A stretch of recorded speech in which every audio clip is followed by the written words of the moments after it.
What's really good, ladies and gentlemen, what's really good? Let's get this show on the road. Today, I want to talk about a few things. There are things that you should be doing in your sales process, in your business to help. The word is, I want to say, you should be, how can I put it? Let me think how I can put it so it'll make sense in a relationship term. There should be seeds you should be planting that will help you create upsells way after you sold the client. That's a good way to put it. We're going to put it like that. But first, we're going to roll these graphics and we're going to get right into what I'm talking about.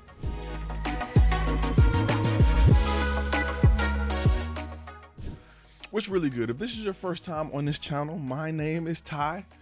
I'm a former Army combat photographer and the owner of FlashFilm Media. And here at FlashFilm Academy, this is where creatives learn business. Today, we're going to talk about some things to help you get more upsells, to help you make sure you have a client for life. Little things that I'm going to explain how they work in other businesses, and then I'm going to help you implement it in your business. Real quick, let's talk about a few things when it comes to planting seeds that I want you to start to think about as you grow your photography, videography, podcasting, your content creation business. And I'm gonna give you some examples of companies that plant seeds or do things to have access to you on an ongoing basis in order to upsell you, right? One of the biggest companies or businesses that you deal with all day, every day that does this is your doctor, right? Your doctor charges your insurance company for every visit. So when you come in there for one thing, they write you a prescription. You're getting paid off that prescription. Remember, as content creators, we're now writing prescriptions, right? We're not drug dealers no more. We're not just giving this for everybody. We're writing prescriptions based off the needs of the client. And then we're going to set up a follow-up appointment. What your doctor usually do is he sets up a follow-up appointment so that he can see how things are going. Now, sometimes on that follow-up appointment, he has to write you a different prescription. He has to do a different MRI. He has to do a CAT scan. He has to do more blood work. Those are upsells. It may feel nice because it's dealing with health, but he's there to make money for his company. Now, he's definitely worried about your health. And if you had a doctor that didn't display that correctly, you wouldn't trust them. So a doctor's job, really 50% of it is customer service. Is making you feel nice and warm inside, making you feel like he cares a lot about your health. But with anything that you do over and over again, you kind of lose touch. You ever see the old detective movies and the guy standing over a body with a donut? And he's like, yup, he's Jack. You kind of lose touch. However, they're trained to show empathy, sympathy, to care about their patients. They do that on a daily and they provide follow-ups, right? With those follow-ups, they're still making money. Let me give you another business model, another business that does this, that found a way to do it. Dealerships. You ever buy a car from a dealership and they give you 3 years worth of oil changes for free? It's because they know they can make that money back in upsells. What's the cost of an oil change for a dealership? Usually very little. Somewhere around $20 to $30 per oil change.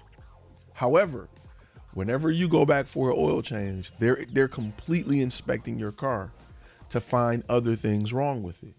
Hey, you need tires. We need to do this. We need to add that. We need to get this. We need to get that. They're doing everything to upsell you. We're going to talk about how to do that with your business because you should be focusing on ways to get the most out of current clients. This is no longer a one-time here and I'm gone. See you later. I'm going to do a video for you. Peace. I'm going to go get more clients type of gig anymore. There's no reason to do that because clients need content daily, and that's just social media. When they're talking about training, communication, any of that. When they're talking about content created for customers walking in the door, none of that. We're talking about just social media. They need to post 5 times a week. Pictures, video. If they're doing podcasts, they need to put out a short 60-second podcast almost daily. Yes, we're getting to the point where we're doing that. Some of my favorite podcasts post daily.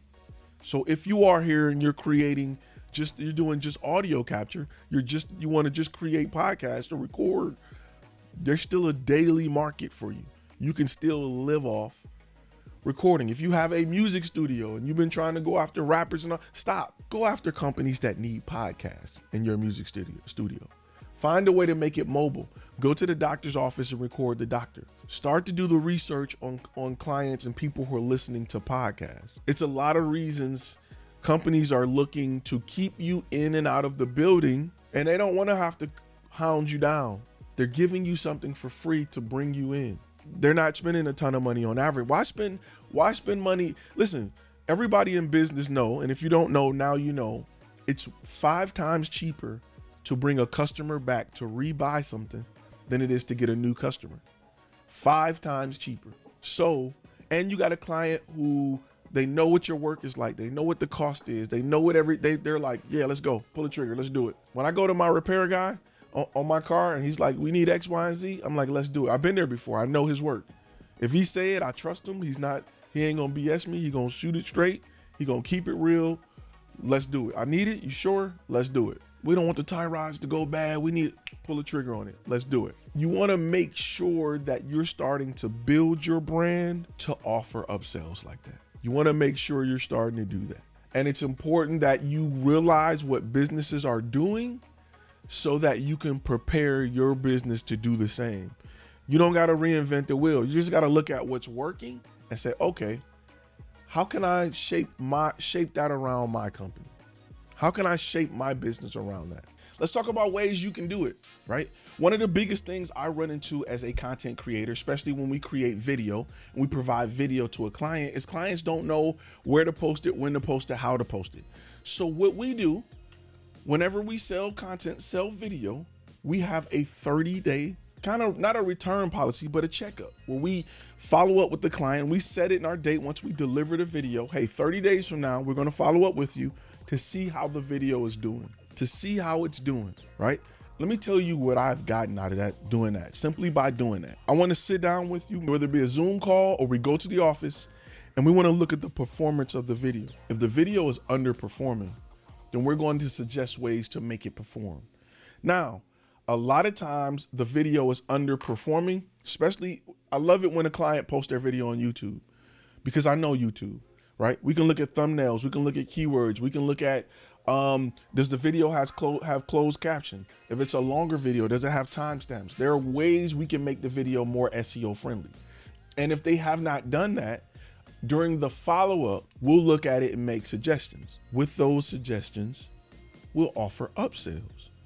Sometimes we get comments like, you know, the clients that's watching the video, they don't really understand what's going on, or we need more detail. And I would suggest more video. Hey, maybe we should do a more detailed video. Maybe we should split this into 2 videos. Maybe we should do a video for this client, this type of client, and a video for that type of client instead of bringing them into both. You want to offer suggestions. Remember, these videos live on their website. They live on their social media. These videos are living, working, breathing parts of their company. So we may have to adjust them, and that's fine. Don't be afraid to look at it and offer some suggestions. You want to make sure that you understand their target audience and what they're trying to do so that you can come in and make the suggestion. Let me see what's working. Okay, looking at your statistics, we're only getting men from the ages of 35 and 50 looking at this, but your target audience is a younger demographic. Maybe we need to create something specifically for that demographic. You'd be surprised, and I told you plenty of times, I've shot for clients that wanted to reach two age groups and they wanted to do it with the same video, and it's almost impossible, right? Because older people like slower shots. Younger people like fast pace, shaky cam, quick. That's right. So if I can create 2 different videos, we can go after each audience specifically. Those are things I need you to think about when you sit down with your client and they say they need a video. For who? Who's the video for? Because instead of 1 3-minute video that's people under 30 don't want to sit through, we may be better with 2 60-second videos that are designed for 2 different audiences. And then we can specifically go after that audience. Those are things that I need you to start to think about as you're working with that client. It's real important that you guys are thinking of ways to bring your client back. One of the ways I usually do, like I said, is we do a video checkup 30 days after. Guess when our next checkup is? 90 days after. Guess what our next checkup is? 180 days after. Those go in the calendar when we deliver the final video. We want to see, plus listen, let's say we call them back 90 days later or 180 days later, and they're like, we're good, right? We're good. Everything was great. It was wow. You're either gonna find one or two things, right? You're either gonna get a client that's ecstatic with the product, it blew them away, it did everything you promised them to do, they're ready to shoot another one. You're gonna either get a client that it didn't go as well. The product was great, but for some reason we posted it, we just didn't get the traction, yada, yada, yada. That is an opportunity for you. That is an opportunity for you to not only upsell, but to regain the trust of that client and learn from your mistakes. It may not be your mistake. Your mistake may be just emailing a file to a client and not providing instructions on what to do next. That may have been your mistake. Your mistake may not have been selling them what they needed to capitalize on the content. Some restaurants don't get return customers simply because they don't put napkins in the bag. Simply because you get home and you ain't got a spoon. You ever get Chinese food or something, you get home and they didn't put a spoon in the bag, you got a drawer full of spoons, but it still rubs you the wrong way. You didn't get enough soy sauce, it still rubs you the wrong way. You didn't get enough sweet and sour sauce, it still rubs you the wrong way. They did everything right, but they didn't include the stuff you needed to take advantage of what they offered. People forget about that. That's in the post-production as well. People, they edit a video, send it and say, see you later. The client is sitting there with that video like, I guess I got it. Looks great.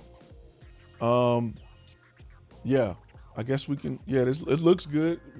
We're good. No, my goal is for you to be successful. As a content creator for you, my goal is to help you be successful. There's a lot after delivering that video that needs to take place. Hey, thanks for watching the video. If you like content like this, click the link on the screen and go over to FlashFilmAcademy.com. We have a membership that will give you access to 300+ hours of content designed to help you grow your business. That's all we talk about. Click that link, start your trial. We even have premium courses, contracts, and templates, all for the business side of this industry. You can go somewhere else to learn how to take pretty pictures, but when you're ready to get that bag, when you're ready to do this for a living, that's where FlashFilm Academy comes into play. All right, see you in the next video.